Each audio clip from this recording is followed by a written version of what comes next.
So now I will, in this talk, we'll finally get to see these ideal lattices that have been sometimes hinted at different talks. And just the background, what ideal lattices are, I won't, not the math yet, but the concept is that if, at least what I believe, and this is my personal opinion, but I really don't see how anyone can disagree with it, is that if lattice cryptography is ever actually going to be used in practice, it will be based on ideal lattices. And the sort of the practical lattice cryptography that does exist right now, I guess most notably N-true, which I'll talk about tomorrow, is a type of an ideal lattice crypto system. And nothing else has been implemented, nothing. And every time somebody tries to implement something right now, it's really using ideal lattices. Okay, but the good news is that everything you've seen so far about lattices can be transferred into ideal lattices. So it's not that big of a change. So time was not wasted. I really think there's maybe one or two applications that do not transfer from lattices to ideal lattices. Maybe this is the efficient Hive stuff that has some weird properties and it doesn't quite carry over nicely. But everything else, everything that you've seen so far, carries over from lattices to ideal lattices. So that's the good news. And so the outline of this talk, I will introduce and motivate ideal lattices. Then we will do the ring version of the SIS problem, and then the ring version of the LWE problem. So the ring version of the SIS problem is pretty straightforward, including the proof. So I'm not going to do the worst case to average case reduction for that. But Ring-LWE, there are some kinks. Okay, so ideal lattices, sort of questions, frequently asked questions. The question is, so what are ideal lattices? And the short answer is they're just lattices with some additional algebraic structure. Lattices are groups. Ideal lattices are ideals in some ring. And why do we need ideal lattices? As I said before, to build efficient cryptographic primitives. So before we do ideal lattices, let's do something simpler and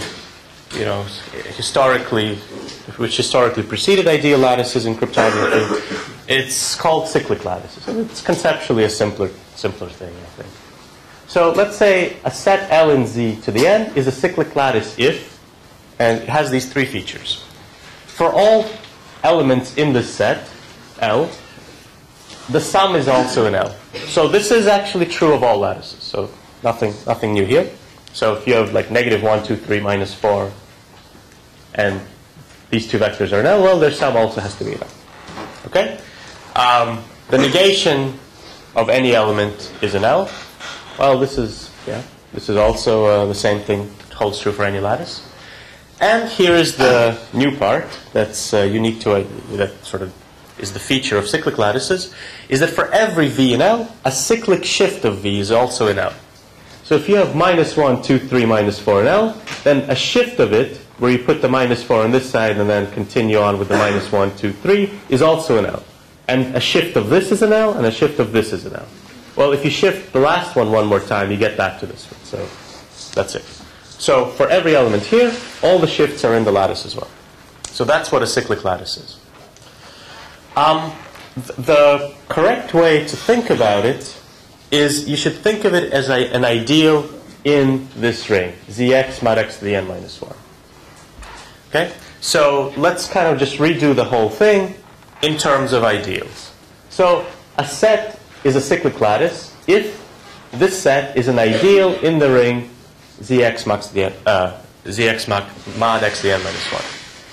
So property 1 was that for all elements in the set, the sum is in the set. Well, that's like, so instead of thinking of this as a vector, think of this as a polynomial. -1 plus 2x plus 3x squared minus 4x cubed.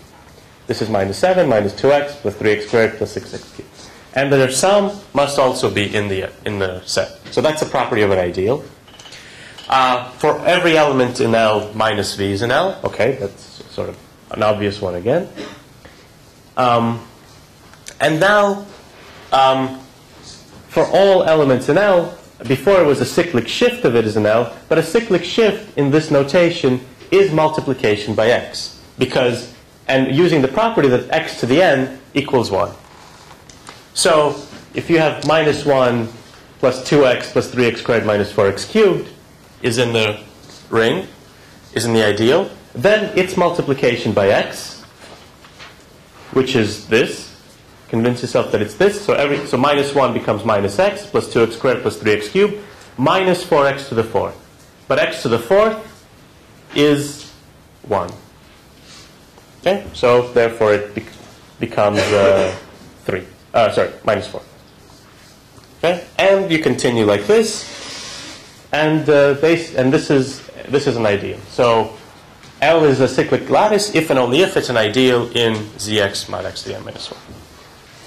Okay. So questions about this? Yeah, Zvika?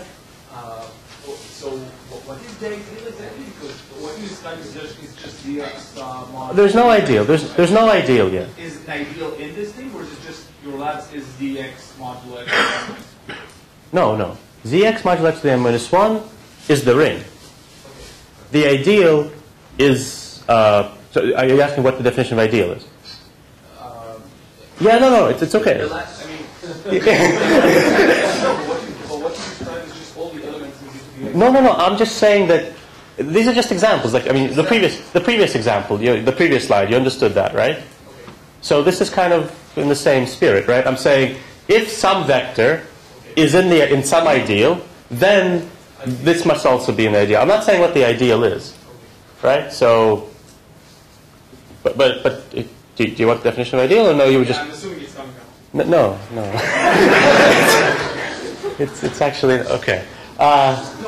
So assuming it's not coming up. Okay. Okay. Okay. So an ideal is an additive group. So it's a subgroup of this ring. So meaning it satisfies these properties, plus the multiplication of any element in the ideal by any element in the ring, not in the ideal, in the ring, is also in the ideal. So it kind of absorbs it. But this is actually from this property. From property 3, you can see that the multiplication of any element in the ideal must be, by any element in the ring, must be back in the ideal. Because any element in the ring can be written as something times x plus something times x squared plus that. But multiplication by x leads you back, kind of is in the ideal by definition. So, is the converse of what? A cyclic lattice is just an ideal, so there's no theorem here. I'm just giving a different name for ideals of Zx to the Zx mod x to the n minus 1. So cyclic lattice is an ideal. There's no... and yes, these properties must be satisfied for every ideal. And vice versa. And vice versa, yeah. So this is really the definition of ideal, in some sense. Yeah. Does this immediately make Polyn I equal? That's an excellent question. The question is, does this make all the successive minima equal? And what do you think? Almost correct. But no, so we will, no, this is an excellent question. Let's, so you're saying, because, you have this, you have the shortest vector here, you do all the rotations. Okay, we'll see. Okay. So why cyclic lattices? Why do we want to deal with cyclic lattices? One, because they have very succinct representations. You can actually represent an ideal with just one element. So you say a lattice generated by, for example, this. And now you have possibly an n-dimensional lattice. Okay? It has some, but lots of lattices can have succinct representations. But what's nice about cyclic lattices, they also have some algebraic structure. So this, usually if you do provable security, you want some algebraic structure to be present. So what this algebraic structure does is, first, it makes proofs possible and also allows for fast arithmetic using FFT, for example. And Given that all the shifts of one vector are independent, this is the same question as. No, we will definitely get to it. So this is good. So keep that. Okay. So the n-true crypto system could be seen as sort of based on cyclic lattices, and okay. So sorry. But now the question is, okay, if we're going to use cyclic lattices, are lattice problems hard? for them. And so let's ask this question: is the shortest vector problem, approximating the shortest vector problem, hard for cyclic lattices? The conjecture is we don't know. We have no proofs at all, but this has been an open problem for a while, and we don't know any algorithms that are better than what we have for regular lattices. So we conjecture it is.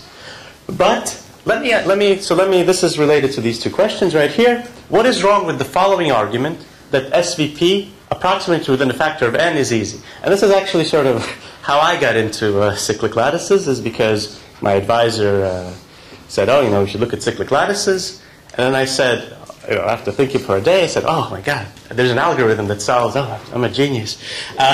But that didn't work out too well.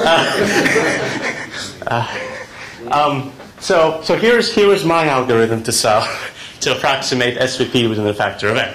So let's say you have this, so you have some short vector in L. You don't know what it is, but it exists, right? So let's say it's 1, 2, 3, 4. You don't know what it is.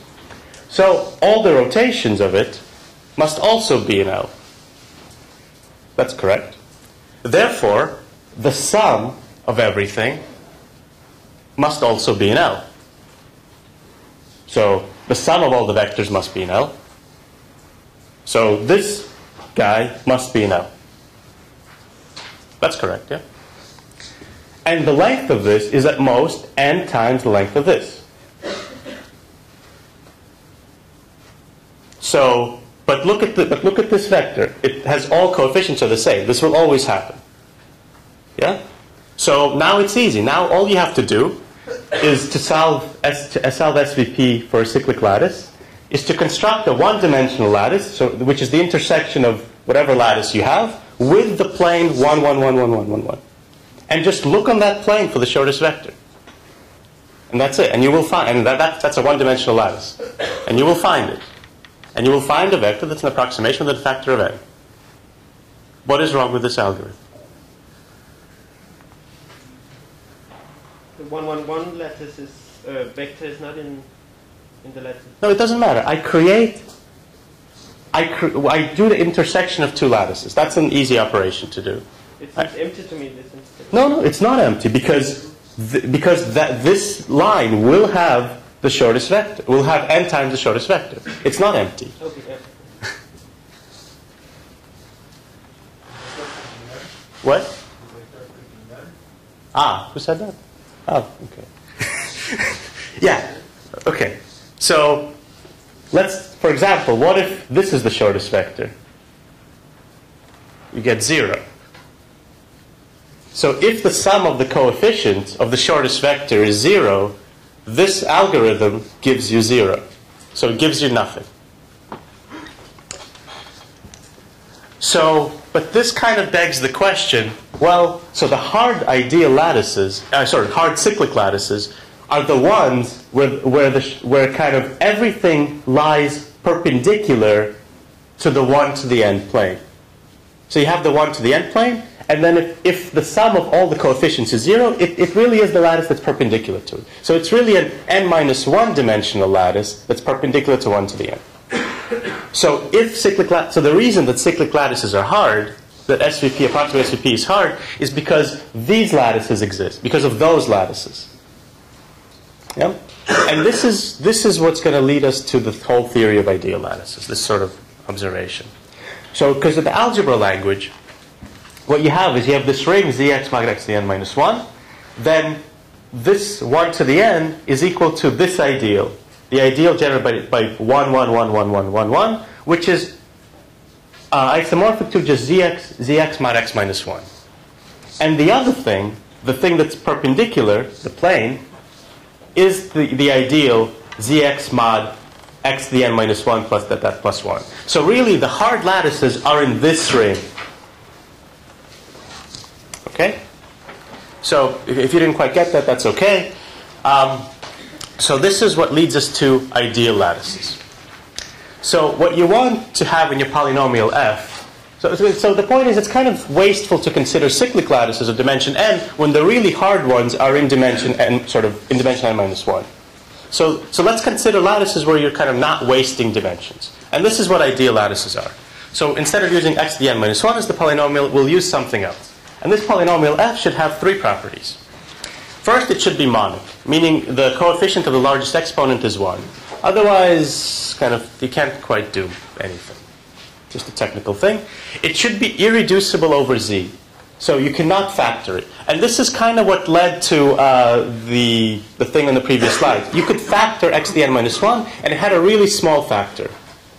And that kind of led to some problems. So if f is irreducible, you will not run into, like, if it's hard in this ring, it's because it's hard sort of in the whole ring. There's no like little sub-ring that's the cause of its hardness.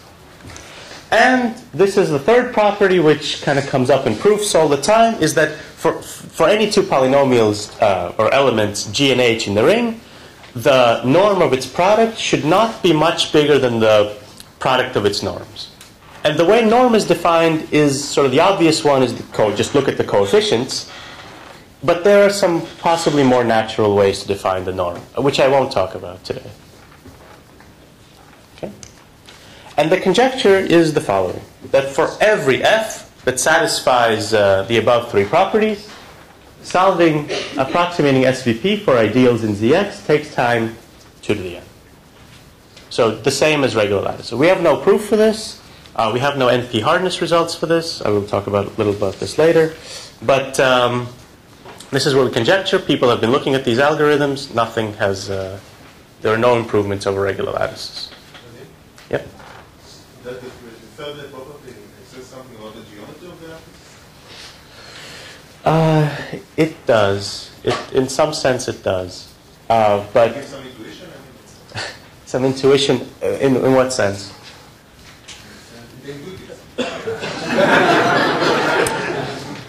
Well, if 3 isn't true, are there easy ways to solve this problem? So let me go with this one. I don't know. So this is actually an excellent question, an excellent open problem, is if 3 is not true, can you solve, the things become easy? And the answer is we don't know. It's just the proofs don't go through. What? No, depending on the norms. Depending on the way, I mean, there has to be some norm for which this holds. Right? I'm not saying the coefficient norm, I'm saying there must be something which it holds.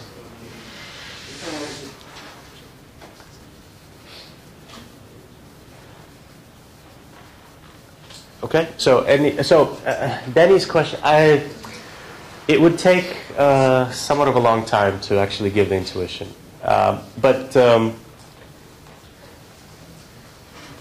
Yeah. Sorry.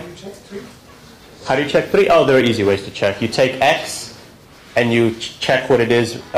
You do x squared up to x to the 2n, and do mod f and see how big the norm is of those. If that norm is not big, then you're okay for all of them. What about the other problems? CVP? Well, I'll talk about that. Okay, and so here's some good f to use. So for example, there's this f, which we saw, and then there's x to the n plus 1, which is a really good one to use, and what people have been using since ideal lattices sort of started, and that's what I'm going to be using now. And we'll see what the really good properties of x to the n plus 1 are. They're just as good as x to the n minus 1. Okay, so here are ideal lattices, which are ideals in Zx mod x to the n plus 1. I guess this should be ideal lattices. Okay, so a set is an ideal lattice if L is an ideal in Zx mod x to the n plus 1. So both of these cyclics should be ideal. So now we're doing the same thing, except the operations are now in this ring rather than x to the n minus 1. So still, addition of two vectors is still the same thing. So nothing happens. There's no reduction by x to the n plus 1. Negation is the same thing, but now multiplication by x is a little different, right? Because you have negative 1 plus 2x plus 3x squared minus 4x cubed. Multiplied by x, you have, so the 4 becomes 4x, minus 1 becomes minus x squared 2x cubed, but 3 now, I multiplied this by x, yeah. So the minus 4x cubed times x becomes 4, right? Because x to the 4th is minus 1. Okay, so that's just, okay, so I'll let you stare at this a little bit. And so the really nice thing is if you see that there is no, when you do the reduction modulo of this polynomial, nothing kind of the coefficients don't get added together. They just kind of get shifted over and the last one gets negated. So kind of the length of the coefficient stays the same. And this is what allows us to work in the coefficient representation for this x to the n plus 1, which makes it really easy to sort of talk about. I think the minus 4 dropping from line should be 4. Oh, yeah. With 3. Yeah, okay, I really screwed that up. But are the polynomials correct, or? 3 should be minus 3. Yeah, this should be minus 3. Yeah, okay, I don't know what happened. These should be 4s, and so these two should be plus 4s. Oh, yeah, this is all wrong. Yeah, no, sorry. Yeah. So it's just multiplication of elements by x. Yeah, not sure what happened. Okay. So here are the hardness of problems for general and ideal lattices. So let's kind of break up the problems into two versions. There's the exact versions, there's the approximate versions. This is sort of interesting for complexity, I guess, but this is what's interesting for cryptography. So for general lattices, let's just look at the exact version. We know that these problems are NP hard. For ideal lattices, we know nothing. For x to the n plus 1 ideal lattices, we know nothing. And the unique shortest vector problem doesn't apply, really.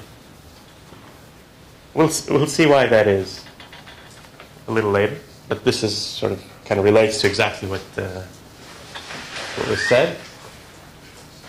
And the other thing is that the SVP and the SIVP problem are the same, are equivalent. And we'll see that as well.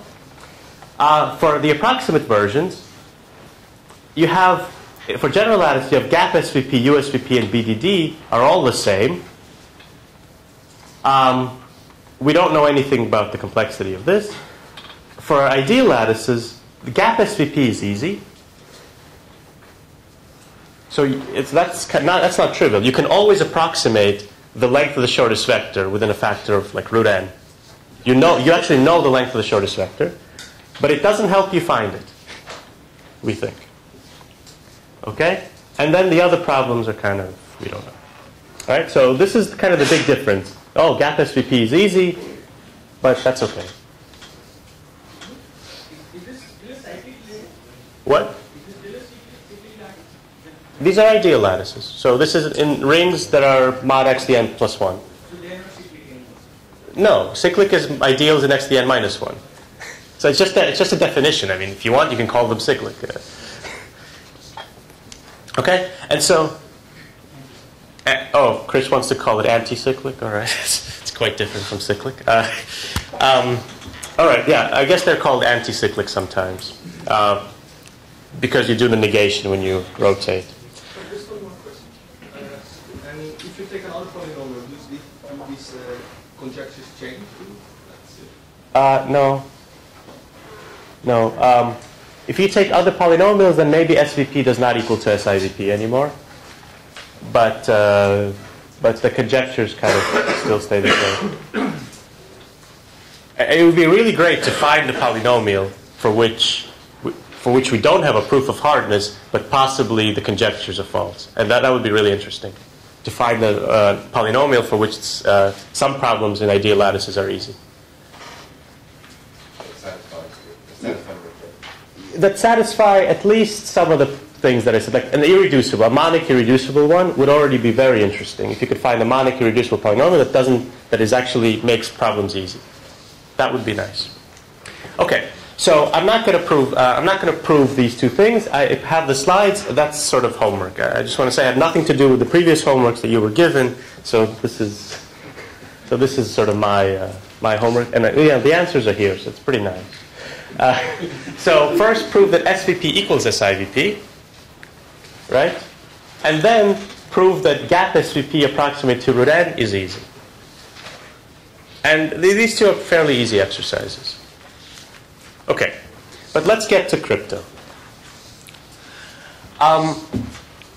So I guess ideal lattices first kind of came in. I mean, cyclic lattices started with Micciancio, and then other people, we actually started doing crypto, more than one-way functions based on ideal lattices. So let's explain what is the source of inefficiency, why we're not happy with SIS. Because if you remember SIS, you have this matrix A, right? An n by m matrix A, you multiply by z, and this is your hash function. But the problem is that, first of all, A requires n times m storage. And n and m are usually like about 500 and 1,000, so now you have almost a megabyte worth of storage. And then computing the function takes approximately order nm time, which is order n squared, which is not horrible. But the real problem is the storage. So you have this order nm, and this is just for hash functions. When you do other things, things kind of more complicated things explode even worse. So a more efficient idea would be, well, let's not have A be completely random. Let's have A kind of generate the first column of A, and the other columns are sort of anti-cyclic rotations of the column. What? One. The what? Why is it wrong? Okay, you No, it's right. both are separate. Yeah. What? No. So you have one polynomial, and then you do have all of its cycles. Well, then you can't keep cycling because you'll get back to this guy or the negative of this guy. So that doesn't make any sense. So you create another polynomial. So instead of having m different elements, you only have 2. Okay. And so now, if this function is if this problem is hard to find collisions in this hash function, then it's great, because now A only requires order m of storage instead of order n times m.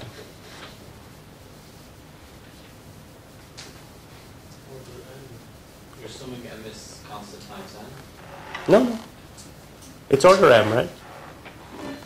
M is constant times n, or I don't think it matters, right? N times what? N times however many? Yeah. It's order Each one takes m. n, and then they're going to be... Yeah, it's order m. Yeah, it's order m. Okay, it doesn't matter what. Okay, and also A times z. So the product of A times z can be computed faster as well. So this is because you can think of A times z as the first block times the first part of z plus the second block times the second part of z. And now think of it in terms of polynomials, which is, this part guy is a polynomial, 4 plus 7x plus 2x squared plus x cubed. This guy is a polynomial, whatever it is. And now these guys is polynomials as well. This is 1 plus x cubed, and this is x plus x squared. Right, and now multiplication is done in the ring ZP adjoin x mod x to the n plus 1. And so this can be done quite fast using FFT. So I'm not going to prove that, I'm not going to do the proof that this ring SIS problem is hard. But the proof is actually really, really similar to the one that we did on Sunday. Right? It's actually, in some ways, it's actually simpler. So the ring SIS problem is the following. Giving k random polynomials, 1 through ak in this ring, find small polynomials, this means polynomials with small norm, such that their sum of their products is 0 in this ring. But just one question, is xn plus 1 irreducible? Yeah, we want x to the n plus 1 to be irreducible, right? No. Okay, good question. X to the n plus 1 does not have to be irreducible over p. It has to be irreducible over the integers. Over p, it surprisingly does not matter. And you will see later it actually helps if it's very reducible over p.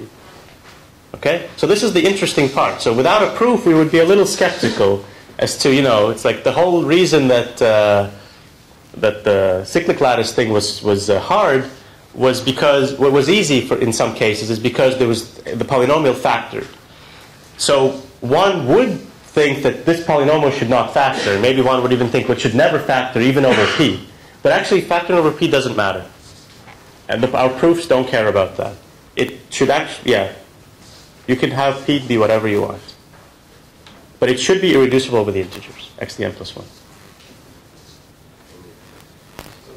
Yeah? Do you get a reduction to worst case problems in any ideal lattice, or I mean, is it only principal ideals? Or No. So the theorem is this: if you can solve ring SIS, you can approximate SVP. So now it's no longer SIVP, it's SVP, but that's kind of cheating because SVP equals SIVP. Okay. In any ideal lattice x to the n plus 1. It does not have to be generated by just one element. It's any ideal lattice. But actually, all lattices can be generated by one or two elements. So P here was polynomial, exponential. P here did not matter. It could be anything. 7. No, not anything. But, I mean, not literally anything. No, it has to be bigger than n. Like, you know, P is the same size as the P in the reduction for regular lattices. So P is exactly the same. The constraints are exactly the same. Okay. So actually, if you want, you can probably redo the reduction yourselves. At least the sketch of it. Okay. And so based on ring SIS, you can do efficient one-way functions, collision-resistant hash functions, signatures, ID schemes, everything in Minikrypt. So now we get to the other part, LWE. So SIS we did. LWE was actually an open problem for a while, how to do it. But it's very natural to try the same thing. So the idea for doing LWE is kind of obvious. The proof was a little bit not so trivial. Didn't carry over as well. So here's LWE, and the source of inefficiency is exactly the same as before. You have m by n, and now you have just order mn elements in your matrix A. So you want to somehow make it smaller. So why not use the same idea? Generate a polynomial like this, and then do multiplication over the ring. And so what was done is that we showed that learning with errors problem is as hard as the approximate SVP problem next to x to the n plus 1 ideal lattices under a quantum reduction. So kind of the same thing as for LWE. If you were sort of paying attention during Chris's talk, for regular LWE, there are classical reductions to gap SVP. So this problem could be, there's a quantum reduction to SIVP, but a classical reduction to gap SVP. This doesn't exist for ideal lattices because gap SVP is easy. So that reduction just would not work. So all we have for ideal lattices is a quantum reduction. And I guess getting a classical reduction would be quite interesting. Okay? So, and then based on this learning with errors problem, you get everything that you had before, minus a few things. All right, so let's do Ring-LWE. And some interesting things happen for Ring-LWE. A lot of algebra really gets involved, and it becomes pretty cool. So here's Ring-LWE, just in polynomial form. You have this ring, and this will, I guess, come into Craig's talk a lot. So fully homomorphic encryption is really based on Ring-LWE now. So the ring is this, ZQX mod x to the n plus 1. And what you're given is random polynomials in the ring, and the product of these random polynomials with some s plus a little bit of error. And all of these guys are polynomials now. So these are all n-dimensional whatever objects. So each of them has sort of n spots of information in them. Okay? And the goal is to find s. So S is random in R, or that's the same thing as you saw for LWE. S could have the same distribution as the noise. And the EI are small, with distribution symmetric around 0. Kind of like the same for LWE. They're all Gaussians. Each coefficient is a Gaussian, symmetric around 0. And the decision version of Ring-LWE, and this is the problem that we really want to be hard, because all the crypto is not based on the search problem. It's really based on the decision problem. So the decision problem is you're given A1 through AK, B1 through Bk. And the question is, does there exist an S and some small noises so that the Bi are equal to Ai times S plus those small noises? So this is decision ring LWE. Or the other option is that the Bi are just uniformly random in the ring. Okay, so this is the decision ring LWE problem.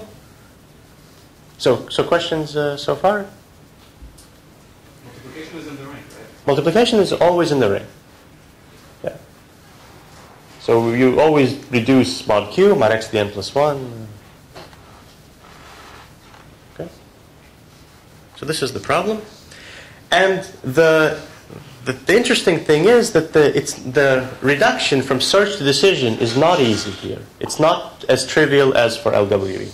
And this is what I'm going to talk about now. And this is where some of the nice algebraic properties get introduced of rings. All right, so here's what we want from our decision oracle. We're trying to construct this guy. He gets access to one of the two worlds. He doesn't know which one. In the first world, this is the real ring LWE world.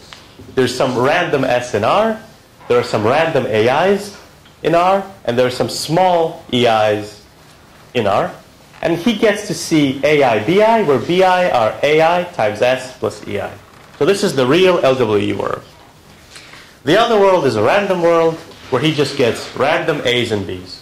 No, there's no S and E, no possible S and E that exist in this world. And his job is to figure out, am I in world 1 or world 2? And what we're going to show is that you giving this oracle, giving this decision oracle, we will build an oracle that actually finds the S. Okay, so this is what I'm going to be doing for the remainder of the talk. So if you remember LWE, this was really simple. This was a really simple reduction. For Ring-LWE, it's not simple. Well, yeah. Is there a question? Okay. So the example ring I'm going to be using is this ring, Z17X. So here this P is really chosen not to be anything, but there's some specific P that we want to choose. Mod x to the 4th plus 1. So, in the real world, you don't want 4. You want 500. But 4 is good for us. And so the important thing to notice is that this polynomial, x to the 4th plus 1, factors completely mod 17. I mean, okay, you don't have to notice it, but just believe me that the factorization is this. So it's x minus 2 times x minus 8 times x plus 2x plus 8, or it can be written as x minus 2 times x minus 2 cubed minus 2 to the 5th minus 2 to the 7th. So you take a primitive element and raise it to all the odd powers. You take one root and raise it to all the odd powers. Does that require it to be uniform to your data? Does that require the modulus to be uniform to your plus 1? Yeah. I mean, you need to take the modulus, so it's congruent to 1 mod 2n, I guess. It has to be a prime. Yeah, okay. I mean, yeah, these primes exist. Okay, so you can always find some prime that makes this polynomial split like this. Okay. All right. And so the reason we want this is now you notice that every polynomial z in R has sort of two representations. One representation is the obvious one, you just express it in terms of coefficients, and the other one is the Chinese remainder representation, where you evaluate this polynomial at all the roots. At 2, at 8, at minus 2, at minus 8. And the Chinese remainder representation has very nice properties that addition is component-wise. Right? So we will show that later. But addition in coefficient representation is also component-wise. So that's not much. But the other nice thing is that multiplication is component-wise as well. So let's see this picture, or this next slide. So let's say I have these two polynomials and this other polynomial, and I'm multiplying these two and adding this one. So the way I would do it is multiplication. I have to multiply polynomials together, reduce them, combine like terms, etc., and then get something. And then add addition is easy, and then get something like this. An alternative way is I can write each polynomial in its Chinese representation, Chinese remainder representation. And so the way you do it is you evaluate this polynomial at 2, at 2 cubed, 2 to the 5th, 2 to the 7th. And so this is the evaluation of this polynomial at those roots. And then if you want to do addition and multiplication, now you do everything component-wise. So if I do 8 times 5 plus 7 and reduce mod 17. I do 5 times 5 minus 2, reduce mod 17. So it's sort of addition, multiplication is kind of much simpler, but this is not really why we care. What we care about for the proof is that's component-wise. Right? And these operations going back and forth are all very efficient. So it can be done. Okay? And this is in fact how one would actually, if one wants to be efficient, this is how one would do multiplication in this ring. You would do some sort of FFT to get to this representation and then do multiplications there. Okay? But we actually need this property not for the efficiency but for the proof. But the nice thing is we also get efficiency when we work in these rings. So it's like a win-win situation. Yeah? Doesn't this mean that the Polyn becomes insecure for Gaussian noise? But see, the Gaussian noise is in the coefficient representation. But that's a good question. So it will split over Exactly. So when you do the Chinese remainder, the distribution of this is... Okay? Yeah, it would be very insecure to take the noise in the Chinese remainder representation to be small. Okay? Good. All right. So let's get back to representation of polynomials. So when you're given, when we're given polynomials A and B, let's pretend that we're given them in the Chinese remainder representation. Well, that's okay. That doesn't matter. It's just a different representation. Okay? And so I'm going to use the following notation. So if I write the elements, b of minus 2, b of minus 8, okay, that means the polynomial evaluated minus 2 at minus 8. But if I write nothing, this means this is random. It has nothing to do with the polynomial. I just chose it random mod 17. Okay, this is notation. So now I'm going to show you how to use the decision oracle to learn one position of the secret. Okay? So what happens is the following. If we're given, let's say we have a decision oracle that can decide whether we're in world 1 or world 2, whether we're given a real LWE instance or a fake or a random one. So if we're given something, a real Ring-LWE instance, and we give it to the decision oracle, he will say, I'm in world 1. He must say that. That's what he promised to do. If, on the other hand, we're given the A and a completely random B, then this is a completely random instance. So he must say, I'm in world 2. That's what he must do. And now the question is, what does he do for the hybrids? What does he do if only this part is real, but the rest is random? Or what if these two are real and the rest is random? Or if 3 are real and the rest is random? At some point, he can say, I'm in world 2, I'm in world 2. This is random enough for him. At some point, he must switch. And this is the hybrid argument, right? And at some point, he has a sort of there's a polynomial difference, not negligible difference, between his answers, between the times he answers world 1, world 2. And this is exactly what we're going to exploit, this change in his behavior, to learn this component. Whatever component it is. I don't know when he's going to switch, but I know that he will switch at some point. I can find it myself by testing him, before actually giving him valid instances. And I will find it, and I will say, okay, great. This oracle kind of switches his behavior between 1 random and 2 random. So I'm going to learn S of 8, this position. Okay, so I'm going to learn whether this position is... So the oracle helps me learn whether this position is random or not, or actually it's equal to B of 8. B of 8 is equal to A of 8 times S of 8 plus E of 8. In this case, that's what B of 8 is, right? Because everything is component-wise. This is where the component-wise stuff is really important. And this can be used to learn S of 8. And the way this is used to learn S of 8 is exactly what the way the regular LWE thing was done. Okay, so how do you learn one position of the secret? Let's pretend we make a guess. This is similar to the LWE proof, search the decision. We make a guess, and for S of 8. So there are 17 possibilities. So P must be small. Right? So where before for SIS, P could be anything, here P must be small. So polynomial size. Okay, and we will use the decision Ring-LWE oracle to test the guess. So we're given this. We make the first position uniformly random because we must do that. And then, if our guess is correct, then the second position, which we make B of A plus GR, I'm not going to go into too much detail for this. This is quite simple. It's the same as the LWE reduction, so I'll just sketch it. B of A plus GR, we add this, and we change the second position of A to be A of A plus R.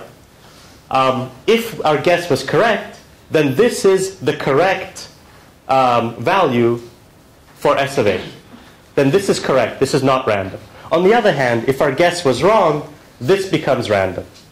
So again, this is just like the LWE proof.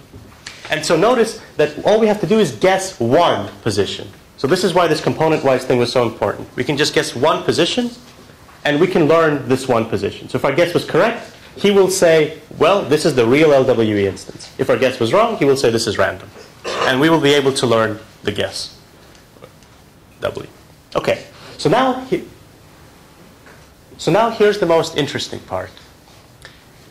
We can learn one position.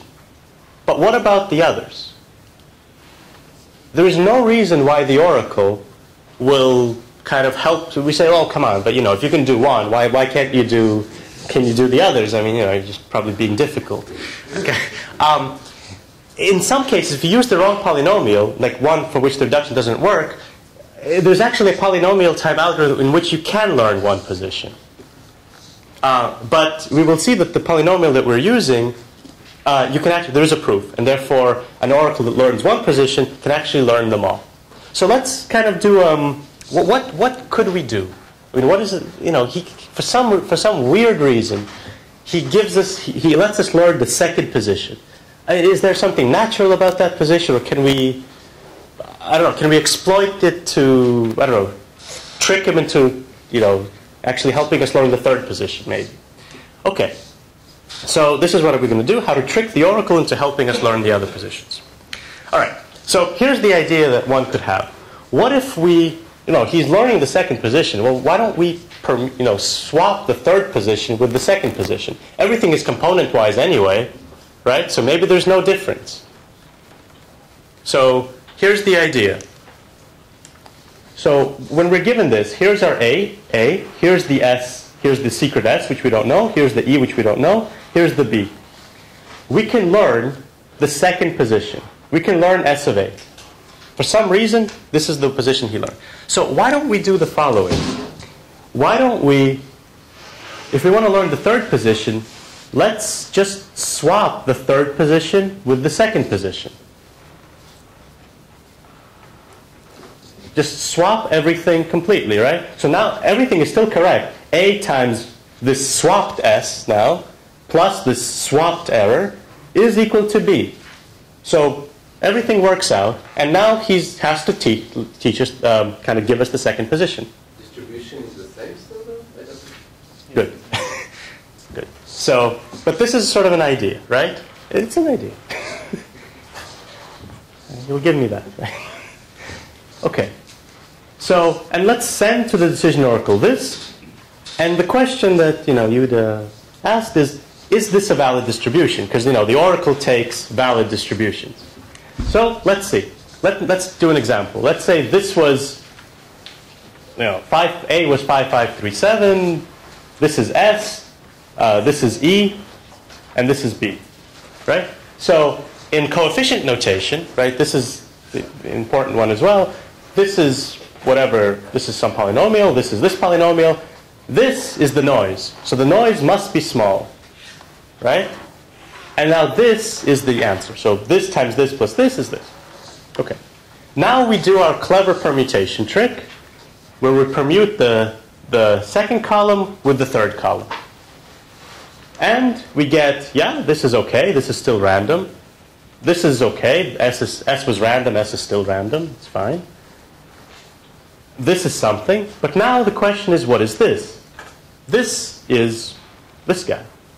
So when you permute the Chinese remainder thing, it tells you nothing of what the coefficient representation will be, right? And so this is the noise, and the oracle will say, wait a second, this is, sure, this is some noise distribution, but this is not the noise distribution that I was supposed to work on. And he will just say, no, I don't have to work on this, right? So the problem with doing doing this swapping is that the distribution is not necessarily preserved. So at this point, you kind of give up and say, well, this is obvious, never going to be preserved. I mean, you kind of do swapping in the Chinese remainder thing, and how could that ever preserve something? Well, that's the kind of the surprising part to me, that actually one should not give up, and perhaps there are ways to do swaps that preserves the distribution. So here are some automorphisms of R. So ignore this column. Let's look at this. So here are some ways to do permutations, right? So here's evaluated 2 at 2 cubed, 2 to the 5th, 2 to the 7th. These are the roots. So this is our polynomial z of 2, z of 2 cubed, z of 2 to the 5th, z of 2 to the 7th. What we tried just now, what I showed you, is I just swapped this with this. So I had z of 2, z of 2 to the 5th, z of 2 cubed, z of 2 to the 7th. That didn't work. That resulted in the wrong distribution. But if we do something else, if we actually swap the first with the second and the third with the fifth, the third with the fourth, that actually will preserve the distribution. So if you do the swaps correctly, the distribution will be preserved. So, and there are actually exactly n ways you can do the swaps correctly. And what these swaps correspond to is the evaluation of, so this is the z of x, this is z of x cubed, this is z of x to the 5th, and this is z of x to the 7th. So this is what, when you do swaps like this is the new polynomial in the coefficient representation. And why does this work? So let's see. So you have z of x. What is z of x cubed? So you plug in x cubed for every x. So you plug in, so you get this, and then you do a reduction, and you get z0 plus z3x minus z2x squared plus z1x cubed. Right? So all that happens is that some of the coefficients get permuted and possibly negated. And the same for x to the 5th, the same thing works. And for x to the 7th, the same thing works, but just the coefficients get permuted differently. Okay? So, and the main thing here is that if the coefficients of z have distribution that is symmetric around 0, then so do the coefficients of zx cubed, x to the 5th, and x to the 7th. So this is, and this can be proven fairly easily. Okay? So now, if you want to learn, so now let's say we had this, and he's able to learn the second, we're able to learn the second position. What we want to do is we want to swap the thing we want to learn into the second position, but do it in a way that preserves the distribution. So let's use one of the swaps, one of the correct swaps. So if we want to learn the first position, we swap the first position into the second one, but that's not it. You can't just do that. You have to swap these two as well. This corresponds to this swap. Yeah? Sorry, can you still use that approach if n is prime? Can you use a what? Can you still use that approach if n is prime? If n is prime, meaning n is not x to the n plus 1? I will say that at the very end. Okay, so this is the correct swap, and now the distribution of this is exactly the same as the distribution of the error. So you can check. Okay, and now you can send this to the decision oracle. And then you repeat this analogous procedure to recover all the other roots. If you want to recover the third one, well, if you want to recover the third thing, s of 2 to the 5th, you have to put 2 to the 5th into the second position. So you do this swap. Right? Okay. So now here's a caveat. And this relates to the question. So the statement that I made is that if the coefficients of z to the x have distribution d symmetric around 0, then so do the coefficients of zx cubed, zx to the 5th, zx to the 7th. But this only holds true for this polynomial, for this ring. Sorry. Because if you have any other polynomial here, when you do modular reduction, you're going to blow up the coefficients. But the point is that the correct error distribution is not the distribution. So if you want to work with other polynomials, the correct error distribution is not a distribution over the coefficients. So that is not the correct distribution. I'm not sure if this is insecure, but you have no proofs for that. You cannot choose a distribution with a Gaussian on the coefficients of the polynomial if you use something other than x to the n plus 1. You have to do something else, and I think if we had another hour, it would be really nice to show. I mean, there are some really cool things you can do. You have to do in order to work with other polynomials. But it works with any cyclotomic polynomial. This is altogether the equivalence between decision and search. Yeah. So do we have any cryptographic constructions that are based on search and decision? Well, you can always create if you have a trapdoor function, for example, right? You can create CPA secure schemes using the Goldwasser. What would it be called? The hardcore bit construction. What? No, Goldwasser, yeah, they did that, but who? No, Goldwasser, okay, so that's what I said. Okay, yeah, so you could do that. So, of course, you can do things based on the search version of LWE, but less efficient. I wouldn't say it's quite like that. I think the constructions actually are much less efficient. It's not just a different assumption. I mean, CDH. But also when you want to do things on the CDH option. Oh, but you can do random oracle things, and everything works in CDH, right? But I think for lattices, even if you say, look, I'm willing to get CPA security with random oracles, things are not as nice when you work with the search problem. And for more complicated constructions, it's even harder. It's just not a natural thing, based on the security definitions that we have. Everything is distinguishing something from something else, right? That's our security definitions. And so you really want an underlying decision problem in there. So I think things would be much, much more cumbersome if we didn't have this decision problem being hard. Search to decision reduction for any cyclotomic? Yeah, if you choose the correct error distributions, you have to choose it carefully. Not only those polynomials? Those are the only ones we know how to do. So it has to be cyclotomic. Have you just not tried, or is it uninteresting for some reason? No, we have thought about it. We don't know how to do it. So there was Benny. Yeah. So it works very nicely, but it could work also if after the rotation, the noise distribution will not be too large, right? Even if the noise changes, because you can always add more noise, right?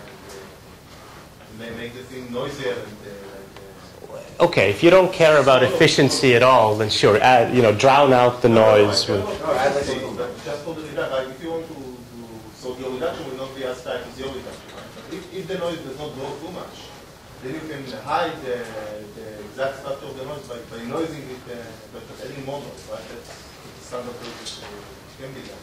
So I just wondered if there are cases where the rotation... So the distribution changes, but you can add some other distribution to... It will work only if the noise distribution, if the noise does not grow too much, right? After the rotation, the noise does not blow up. That's a necessary condition. Sure. But that's not why we need cyclotomics. We need cyclotomics for this splitting thing, right? And that the rotations are actually you can split into polynomials of the same degree. So this is the sort of the property that is really crucial, and that would not work. I mean, because then you could not rotate enough. Now the dimension of the noise changes. That's a problem.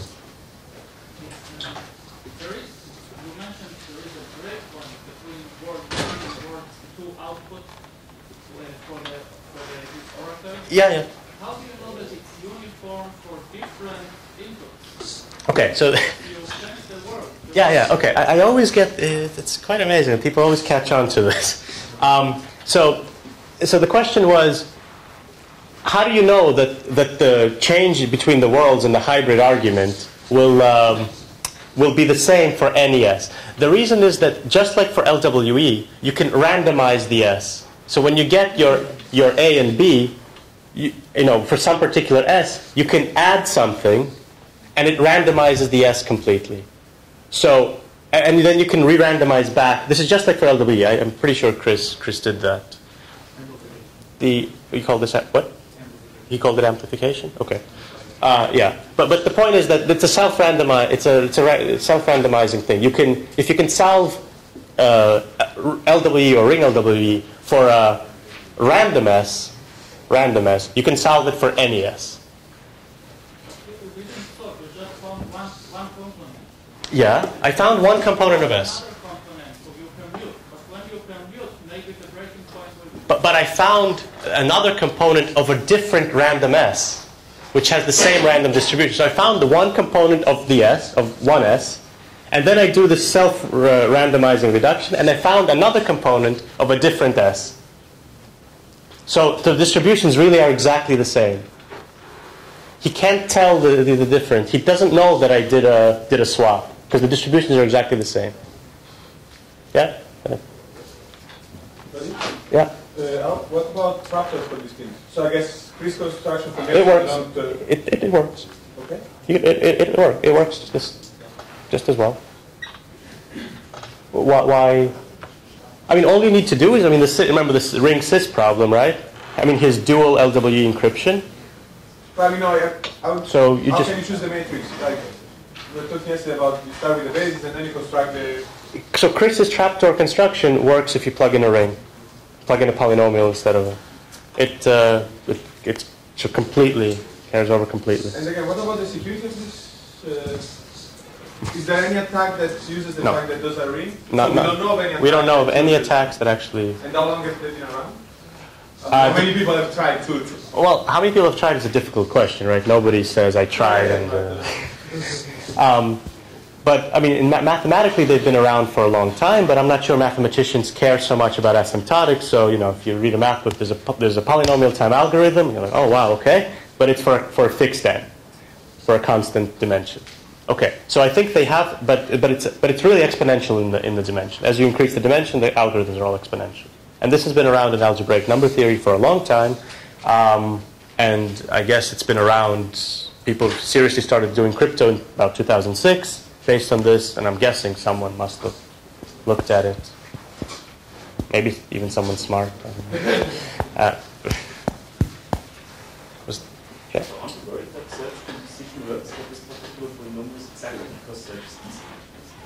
Okay, so this is the sort of the pessimist view, is that, well, the decision problem is easy, obviously, so that makes the search problem easy.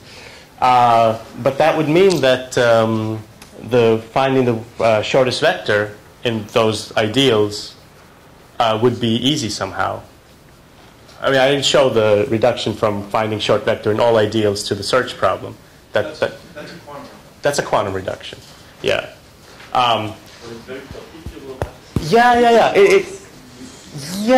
It does make it a little bit. You kind of have to think a little bit about it. I mean, I think when we were designing, we were kind of constructing this. I think every other day I was with Chris. Like one day we think we have a reduction. One day we think we have an algorithm to break this. But I think it kind of merged to a reduction. It is a little worrying that you have to choose everything so particular in order to make things work out. But on the other hand, this is quite great because this is exactly what you want for efficiency. So you would want to use this anyway, and now somehow this turns out to be the hard one. But yeah, you could take the other view and say this reduction will help me construct an algorithm. Well, sure, of course. Is there in the what? The what? Sorry. The Hermite normal form. Is not even fun. S is not even fun. R is from a guessing distribution. So if you want to use a short S, not S uniformly random, then S comes from the same distribution as the noise. So whatever the noise is, that's where S comes from. And the proof is exactly the same as for LWE.